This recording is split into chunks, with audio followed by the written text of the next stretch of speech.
ചെങ്കടൽ കേന്ദ്രീകരിച്ചുകൊണ്ടുള്ള അമേരിക്കയുടെ ആക്രമണം അവസാനിപ്പിക്കുന്നതിനെക്കുറിച്ച് ആലോചിക്കുന്ന വിവരങ്ങൾ ഇപ്പോൾ പുറത്തു വരികയാണ്. ഈ മേഖല കേന്ദ്രീകരിച്ചുകൊണ്ട് യമന് നേരെ തങ്ങൾ ഒരു വർഷത്തോളമായി ആക്രമണം നടത്തുന്നു.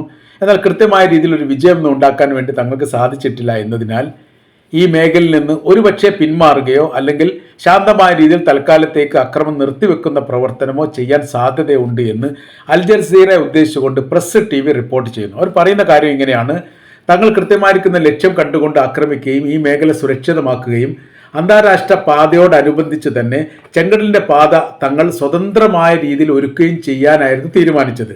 ആദ്യഘട്ടത്തിൽ തന്നെ അറബ് രാജ്യങ്ങൾ അവരിതിനോട് സഹകരിച്ചിട്ടില്ല എന്ന ഒരു പ്രയാസം ഞങ്ങൾക്കുണ്ടെങ്കിൽ പോലും ഞങ്ങൾക്ക് വലിയ രീതിയിലുള്ള പ്രതീക്ഷയുണ്ടായിരുന്നു.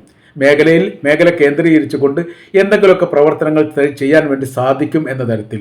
അങ്ങനെ ഞങ്ങൾ വളരെ പ്രതീക്ഷയോടുകൂടി വന്നു. ബ്രിട്ടൻ ഞങ്ങളോടൊപ്പം സംയുക്തമായ രീതിയിൽ ചേർന്ന് ഞങ്ങൾ ആക്രമണം ആരംഭിക്കുകയും ചെയ്തു. എന്നാൽ അവരുടെ പ്രതിരോധവും ശക്തമായിരിക്കുന്ന തിരിച്ചടിക്കും മുൻപിൽ ഞങ്ങൾക്ക് ലക്ഷ്യം കാണാൻ വേണ്ടി സാധിക്കാത്തൊരു സ്ഥിതിയും വലിയ രീതിയിലുള്ള സാമ്പത്തിക നഷ്ടവും അതോടൊപ്പം തന്നെ കപ്പൽ നഷ്ടങ്ങളും ഉണ്ടായിട്ടുണ്ട്. കപ്പൽ നഷ്ടത്തെ പറ്റി പറയുന്ന സമയത്ത് അവർ ഈ ഹാരിസ് ട്രൂമാനുമായിട്ട് ബന്ധപ്പെട്ട് അതിൻ്റെ മധ്യഭാഗം തകർന്നതും ഈ ചില ഭാഗങ്ങളൊക്കെ തീപിടിച്ചതുമായി ബന്ധപ്പെട്ട് വലിയ രീതിയിലുള്ള പ്രയാസം കപ്പൽ നേരിടുന്നു.